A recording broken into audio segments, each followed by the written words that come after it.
This video is based on ongoing investigations and news reports. The information shared is for awareness only and may change as more details emerge.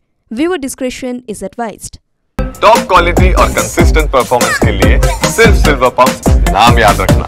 রাজা হত্যাকাণ্ডের তদন্তে একাধিক তথ্য প্রমাণ এই মুহূর্তে পুলিশের হাতে। এক অভিযুক্ত রক্তমাখা জামা উদ্ধার করেছে পুলিশ। আর কি কি পুলিশ উদ্ধার করেছে সেগুলো কি টেস্টের জন্য পরীক্ষার জন্য ফরেনসিকে পাঠানো হবে, সব ডিটেইলস সরাসরি আমাদের রিপোর্টার সুশোভনের কাছ থেকে জানার চেষ্টা করি। সুশোভন,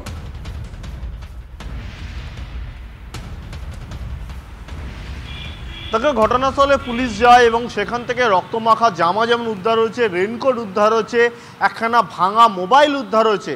আর যেটা দিয়ে খুন করা হয়েছিল অর্থাৎ খুনে ব্যবহৃত যে অস্ত্র, সেই অস্ত্র সেখান থেকে উদ্ধার হয়েছে এবং ইতিমধ্যেই সেখান থেকে ফিঙ্গারপ্রিন্ট যারা এক্সপার্টরা তারা কিন্তু সংগ্রহ করেছে এবং সেগুলো ফরেন্সিকে পাঠানো হয়েছে।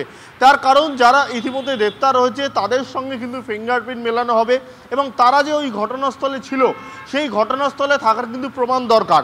সেই জন্য তদন্তকারী ইতিমধ্যেই কিন্তু সায়েন্টিফিক যে এভিডেন্স সেগুলো কালেক্ট করা শুরু করেছে এবং তদন্তকারীদের কাছে গুরুত্বপূর্ণ যেটা এই মুহূর্তে বিষয় সেটা হলো যে রক্তমাখা জামা যেটা উদ্ধার হয়েছে সেখান থেকে কিন্তু যে একেবারে যে উপস্থিতি এবং যে দেহ অর্থাৎ একেবারে বলা যায় যে ক্রাইম সিন তৈরি করা, এটা তদন্তকারীদের অনেকটা সুবিধা হয়ে যাবে। স্বাভাবিকভাবে কিন্তু তদন্তকারীদের কাছে যে জিনিসগুলো উদ্ধার হয়েছে সেগুলো কিন্তু একটা অন্য মোড় আনতে পারে এবং সেগুলো কিন্তু তদন্তকারীদের অনেকটা তদন্তে সাহায্য করবে। বেশ, তুমি নজর রাখো সুশোভন। রাজা খুনের তদন্তে আরো এক চাঞ্চল্যকর তথ্য, আরো তথ্য সামনে আসছে। স্বামীকে খুনের প্ল্যান বি রেডি ছিল সোনামের। সুপার কিলাররা খুন না করতে পারলে নিজে খুন করতো সোনাম। কি ছিল তার প্ল্যান বি? আমাদের রিপোর্টার সুপ্রিয়র কাছ থেকে আমি জানার চেষ্টা করি। সুপ্রিয়, একদমই তাই। দেখো, এই তদন্তের অগ্রগতি যত হচ্ছে ততই কিন্তু নতুন নতুন তথ্য বা চাঞ্চল্যকর তথ্য সব সামনে উঠে আসছে এবং এমনটাই কিন্তু তদন্তকারীরা এখনো পর্যন্ত যেটা জানতে পেরেছেন, যেটা আমরা পুলিশ সূত্রে জানতে পারছি যে সোনাম তার নিজের স্বামীকে খুন করার জন্য শুধুমাত্র যে নির্জন জায়গায় নিয়ে যাওয়া বা সেই লোকেশন সুপারি কিলারদের কাছে পাঠিয়ে দেওয়ার কাজ করেছিলেন তা কিন্তু নয়। যদি কোনোভাবে সুপারি কিলাররা সেই জায়গায় পৌঁছে তার স্বামীকে খুন করতে না পারে তার জন্য খুব ঠান্ডা মাথায় সে কিন্তু প্ল্যান বি অর্থাৎ দ্বিতীয় যে পরিকল্পনা কিভাবে খুন করা যায় সেই কিন্তু সে তৈরি করে রেখেছিলেন। এমনকি সেক্ষেত্রে যেটা আমরা পুলিশ সূত্রে জানতে পারছি বা ইতিমধ্যে ধৃতদের জিজ্ঞাসাবাদ করে তদন্তকারীরা যেটা জানতে পেরেছেন যে সুপারি কিলাররা যদি কোনোভাবে তার স্বামীকে খুন করতে না পারতো সেক্ষেত্রে সে যে ফটোশুট করার জন্য বা সে কথা বলে যে নিয়ে গেছিল সেই সুযোগকে কাজে লাগিয়ে সে ফাঁদে ধাক্কা দিয়ে নিজের স্বামীকে ফেলে দেওয়ার পরিকল্পনা করেছিল। এমনকি তদন্তকারীরা আরো যেটা জানতে পেরেছেন যে বিশালকে, যে অনলাইনে কুরুল অর্ডার করে যে কুরুল দিয়ে বিশাল খুন করেছিল সোনামের স্বামীকে, তারপর আঘাত করার পর কুরুল দিয়ে আঘাত করার পর সোনাম নিজেই কিন্তু খাদে তার স্বামীর দেহ ফেলে দিয়েছিল। এমনই সব চাঞ্চল্যকর তথ্য কিন্তু তদন্তের অগ্রগতির সঙ্গে সঙ্গে সামনে উঠে আসছে এবং সবটার নেপথ্যেই যে চিকন প্রেমের একটা কারণ রয়েছে এমনটাও কিন্তু এক প্রকার স্পষ্ট তদন্তকারীরা। ধন্যবাদ সুপ্রিয়।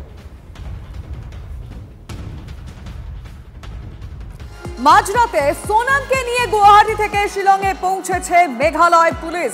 স্বাস্থ্য পরীক্ষার পর রাতভর থানায় রাখা হয়েছে সোনামকে। আজকে সোনাম সহ বাকি অভিযুক্তদের আদালতে পেশ করে নিজেদের হেফাজতে চাইবে সিট।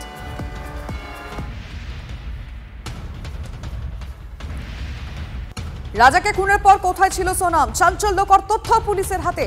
স্বামীকে খুনের পর ইন্দোরে চলে আসে সোনাম। 23শে মে ইন্দোরের উদ্দেশ্যে রওনা দেয়। 25শে মে শিলং থেকে শিলিগুড়ি হয়ে ইন্দোরে পৌঁছয় সোনাম। ইন্দোরে পৌঁছে প্রেমিক রাজ কুশওয়াহার সঙ্গে দেখা করে সোনাম। ইন্দোরে একটি বাড়ি ভাড়া করেছিল সোনাম। পুলিশ ধরপাকড় শুরুর পর গাড়ি ভাড়া করে উত্তরপ্রদেশে চলে যায় সোনাম। বারাণসী থেকে পৌঁছয় গাজীপুরে।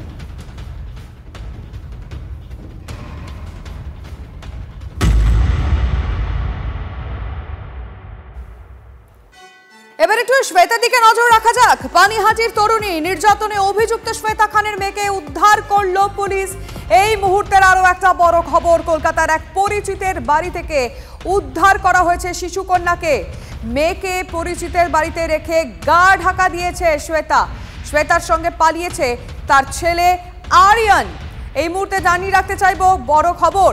সুব্রতর সঙ্গে কথা বলবো। সুব্রত, শ্বেতার মেয়েকে কার বাড়িতে রেখে আসা হয়েছিল? শেষ কি কথা হয়েছিল তাদের যারা আত্মীয় রয়েছে তাদের সাথে?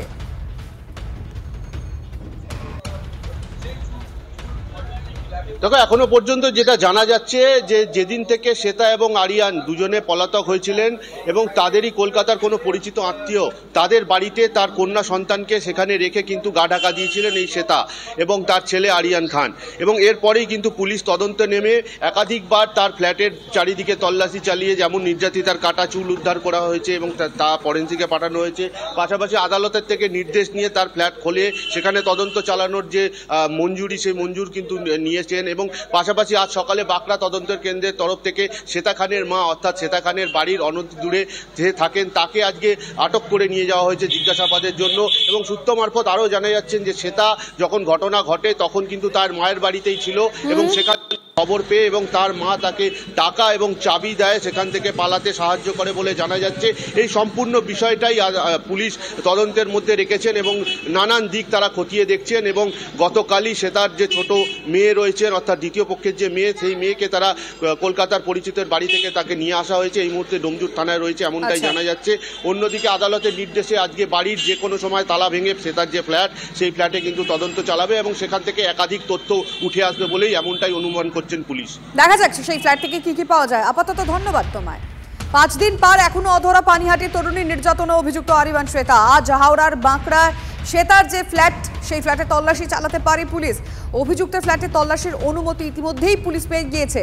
নজরে শ্বেতার ফ্ল্যাটে সিসিটিভি, এই সিসিটিভি ফুটেজ খতিয়ে দেখতে চাইছে পুলিশ। ফ্ল্যাটে কাদের আসা যাওয়া ছিল সেটাই এই মুহূর্তে খোঁজ পাওয়ার চেষ্টা করছে তদন্তকারীরা।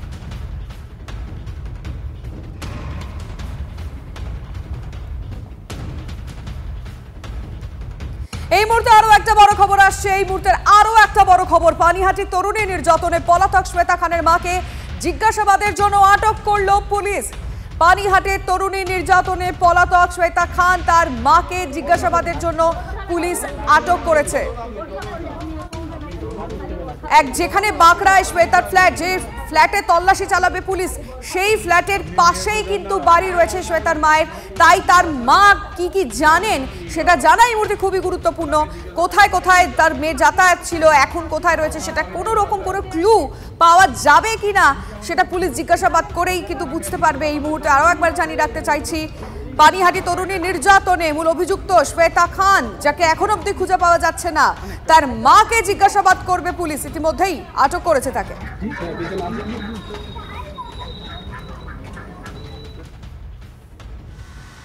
কিন্তু পানিহাটির নির্যাতিতা তরুণী কেমন আছে সে? শারীরিক অবস্থার অবনতি আমরা জানতে পারছি। সাগর দত্ত মেডিকেলের আইসিসিউতে স্থানান্তর করা হয়েছে তরুণীকে। তার মাথার আঘাত গুরুতর। মাথা ছাড়াও নির্যাতিতার শরীরে একাধিক আঘাত রয়েছে বলে পরিবার সূত্রে খবর। আরো একটু অ্যাডভান্স ট্রিটমেন্ট ওর লাগবে, যেই আঘাতগুলো ওর আছে সেটার জন্য ওকে ওখানে ট্রান্সফার করা হয়েছে। ওই কথা বলার জন্যই আমি ওখানে আর জানার জন্য আমি ওখানে গেছিলাম। মেয়েটা খুব একটা ভালো নেই, এক্সরেগুলো হয়েছে। আমরা তো ভয় পাচ্ছিলাম হাড় ভেঙেছে, কোমর ভেঙেছে, পায়ের হাড়গুলো ভেঙেছে, কিন্তু এখন জানা যাচ্ছে পেটে ভেতরেও অনেক সমস্যা আছে, যেটার জন্য পেটের এক্সরেটাও করিয়েছে। শ্বেতা খানের ঘটনায় এবার জাতীয় মহিলা কমিশনের স্বতঃপ্রণোদিত পদক্ষেপ। রাজ্য পুলিশের ডিজিকে চিঠি লিখে অভিযুক্তদের দ্রুত গ্রেফতার করতে বলল জাতীয় মহিলা কমিশন। আক্রান্তের সমস্ত চিকিৎসা এবং মানসিক কাউন্সেলিং করার জন্য নির্দেশ। 3 দিনের মধ্যে অ্যাকশন টেকেন রিপোর্ট চাইল জাতীয় মহিলা কমিশন।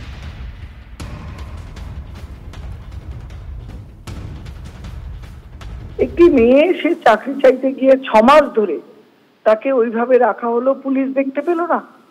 চোখের ডগায়, কলকাতার এত কাছাকাছি এরকম জায়গায় 6 মাস কি করে একটি মেয়ে এরকম রইলো? পুলিশ কি কিছুই জানতো না? এর রিপোর্ট পুলিশকে দিতে হবে, তারা দায়বদ্ধ। এবং তার সাথে সাথে মেয়েটির উপর যে শারীরিক অত্যাচার এবং যেভাবে ঘটনাগুলো পরপর ঘটেছে, এগুলো যদি ঘটতে থাকে আগামী দিনে মেয়েরা নিরাপত্তা নিয়ে শহরে কাজ করা বা পড়াশুনো করা বা ঘুরে বেড়ানো সবকিছুই রিস্কি হয়ে যাবে। Police has to conduct their duty. Suo motu কেসে আমরা রিপোর্ট চেয়েছি পুলিশের কাছে, পুলিশ আমাদের সাথে অত্যন্ত সহযোগিতা করছেন। আশা করি আমরা 72 ঘন্টার আগেই রিপোর্ট পেয়ে যাব।